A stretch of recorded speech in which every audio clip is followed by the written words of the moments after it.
Doctor IRS அதிகாரி அருண்ராஜா நம்மோடு இருக்கிறாங்க. தாவேகாவினுடைய தற்போதைய கொள்கை பரப்பு பொதுச் செயலாளர். வணக்கம் சார். வணக்கம். பாய்ஸ் நல்ல ஆக்ஷன் பிளாக் மாட்டிருது. ஃபுல் என்ஜாய்மென்ட் தான். வாங்கடா. ஒரு டாக்டர், ஐஆர்எஸ் ஆபீசர், அடுத்து பொலிட்டீஷியன். எப்படி இந்த பயணம்? எனக்கு வேலை வெட்டி இல்ல. சரி. இப்ப இந்த வியாபாரம் தான் ஓடிக்கிட்டு இருக்கு. 12ஆம் படிக்கிறப்ப அந்த வகுப்புல பொது தேர்வுல மாநிலத்துல 2ஆம் இடம், ஸ்டேட் செகண்ட் எடுத்தேன். ஓகே. ஆனா என்ன பிரயோஜனம்? அம்மன் ஜல்லிக்கு பிரயோஜனம். என்னவாக ஆக விருப்பம் அப்படிங்கிறப்ப நான் என்னோட பதில் என்னவா இருந்ததுன்னா, மருத்துவத்துறையில் ஆராய்ச்சி செய்ய அருண்ராஜ் விருப்பம் அப்படின்னு தான் ஒரு நியூஸ் ஐட்டமே வந்து. மருத்துவத்துறையில் ஆராய்ச்சி செய்ய. ஆமா. லூசு. ஆமாயா. அதுல ஒரு ஆராய்ச்சி செஞ்சு அதுல ஒரு மெடிசனோ ஏதோ ஒரு ட்ரீட்மெண்ட் மெத்தடோ கண்டுபிடிச்சு பண்ணணும் அப்படிங்கிறது தான் என்னோட எண்ணமா இருந்தது. என்ன புண்டை கண்டுபிடிச்சு அவரோட எப்படி சார் மீட் விஜய் கூட எப்ப பாலிடிக்ஸ் பத்தி பேசணும்? அவருக்கு இது வந்து ஒரு திடீர்னு எடுத்த முடிவுலாம் கிடையாது. அவரு இப்ப இருக்கிறதுக்காக ரொம்ப நாள் நீண்ட காலமா அவரே தயார்படுத்திட்டு தான் இருந்தாரு. திமுக தான் இப்ப முதன்மை எதிரி. கண்டிப்பா. தாவேகாக்கு கண்டிப்பா. அவனுக்கு தான் மண்டல் அடிபட்டு மரக்கணிச்சுன்னு தெரியுங்களா? இதுவும் டிஸ்கஸ் பண்ணப்பட்டுச்சா விஜயோட? இதுவும் நீங்க பேசுனீங்களா 2020ல இருந்தே? ஒரு எதிர்கட்சி அரசியல் செய்யறப்ப அறம் என்னன்னா, ஆளும் கட்சியினரை நோக்கி தான் கேள்வி எழுப்பணும். அந்த அடிப்படையில இப்ப எங்க திமுக எங்க அரசியல் எதிரியாக இருக்கிறது.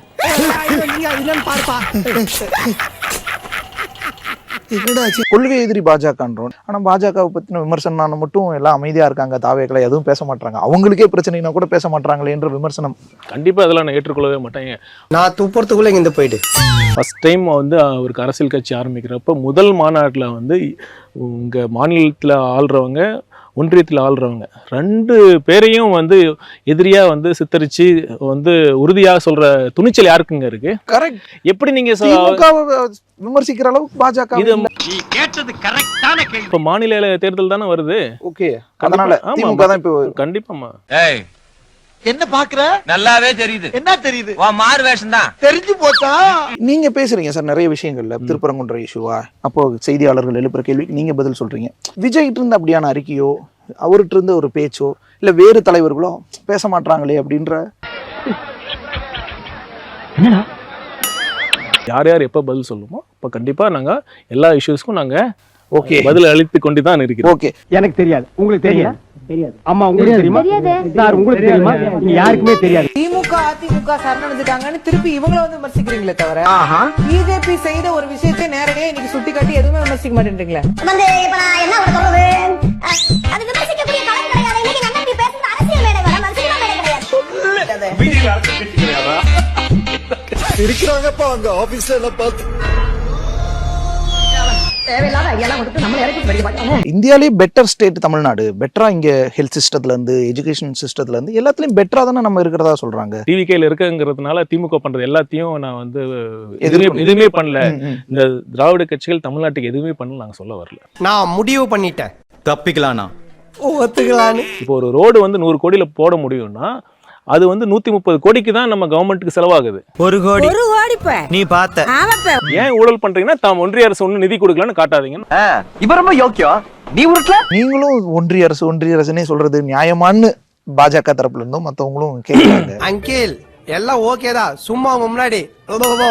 இன்னொரு பக்கம் நீங்க பாஜகவையும் விமர்சிக்கிறது இல்லது, அவங்களுக்கும் பிடிக்காத விஷயங்களை இந்த மாதிரி ஒன்றிய அரசுன்னு இந்த மாதிரி எல்லாம் சொல்றதுங்கிறது இன்னும் நெருக்கடிகள் எல்லாம் அதிகமா கொடுக்கும். 2 பக்கம் இருமுனை தாக்குதல், பலமுனை தாக்குதலுக்குள்ள உள்ளாவீங்க. என்னடா ரொம்ப பயமுறுத்துறீங்க. நெருக்கடிக்காகவோ அதை நாங்க பாதையை மாற்ற முடியாது. எது சரியோ அதை செய்யறோம், அவ்வளவுதான். இதுல நெருக்கடி உண்டாகுதுன்னா அதை ஃபேஸ் பண்ணி தான் ஆகணும். உனக்கு அதப்பா புரட்டிடுவானுங்க.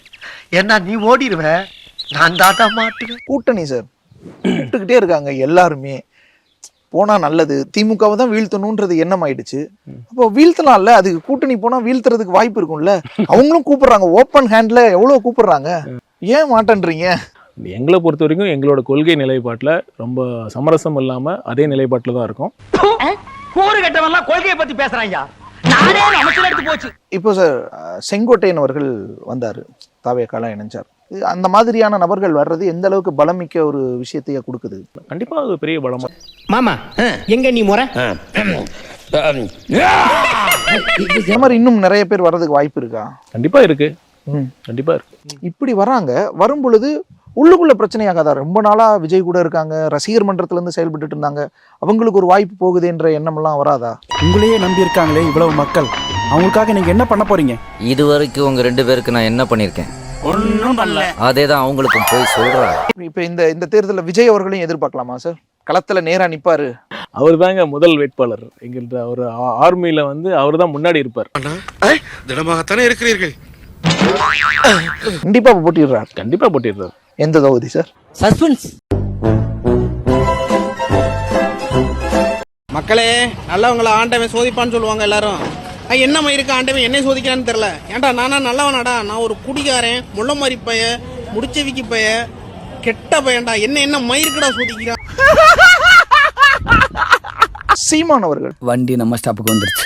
சீமான் அவர்கள் மிக கடுமையா விமர்சிட்டு இருந்தாரு. நாம் தமிழர் கட்சியும் தாவேக கடுமையா விமர்சிட்டு இருந்துச்சு. இப்ப 2-3 நாட்களுக்கு முன்னாடி நடந்த கூட்டத்துல இனி விமர்சிக்காதீங்க, நம்மளுடைய கேள்விகளுக்கு அவங்கள்ட்ட பதில் இல்லை, அவங்க இன்னொரு 10-15 வருஷம் ஆகும் இந்த நம்ம கேள்விகளுக்கு பதில் சொல்ற அளவுக்கு வர்றதுக்கு. அதாவது எங்க லெவலுக்கு இன்னும் இவங்க வரலன்ற அந்த துணி. யார் எந்த லெவல்ல இருக்காங்கன்னு மக்களுக்கு தெரியும். வெங்காயம் இப்ப நீங்க தான் அவாய்ட் பண்றீங்க அவங்கள பத்தி பேசாம. உங்களுக்கு எப்படி தெரியுது? அப்படியே போட்டனா நான் கேட்டது என்கிட்ட திருப்பி கேளு. இந்த தேர்தலில் எதிர்ப்பு வந்து 2-3 முனைகளா பிரிஞ்சுதுன்னா இது இயல்பா ஆளும் கூட்டணிக்கு சாதகமாயிடும்ன்ற ஒரு வாதம் வருது. அப்போ அந்த சூழலை எப்படி சமாளிப்பீங்க? எதிர்காலத்தை பத்தி எனக்கு கவலை இல்ல. I want revenge. அண்ணே 1977ல 4 முனை போட்டி நடந்தது. ஆனா அப்ப எம்ஜிஆர் ஆளுங்கட்சியை உடைச்சிட்டு இல்ல வந்தவர், அதோட கேடர்ஸ் தானே அங்கேயும் வந்தாங்க. இப்ப மட்டும் எப்படி? இப்ப யாரு திவிக தமிழக வெற்றி கழகத்தின் ஆதரவாளர்கள்லாம் யாரு? இந்த மாதிரி ஒரு மானங்கட்ட கட்சி எங்காவது பார்த்திருக்க முடியுமா? என்னது தூமண்ணுங்க சார். நல்ல சகன வச்ச.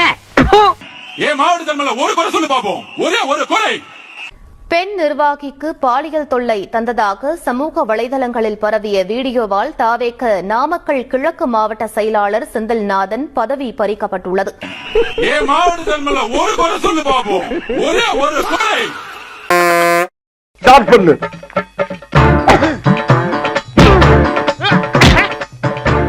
இங்கிட்டு வா. அப்படியா படைக்கலடி மண்டல மட்டும் அடிச்சிடாத, குலக்கேசல் உள்ள போயிருவேன். சரியா? உங்க வீட்டு பிள்ளையா நினைச்சு எல்லாரும் என்னை மன்னிச்சிருக்க.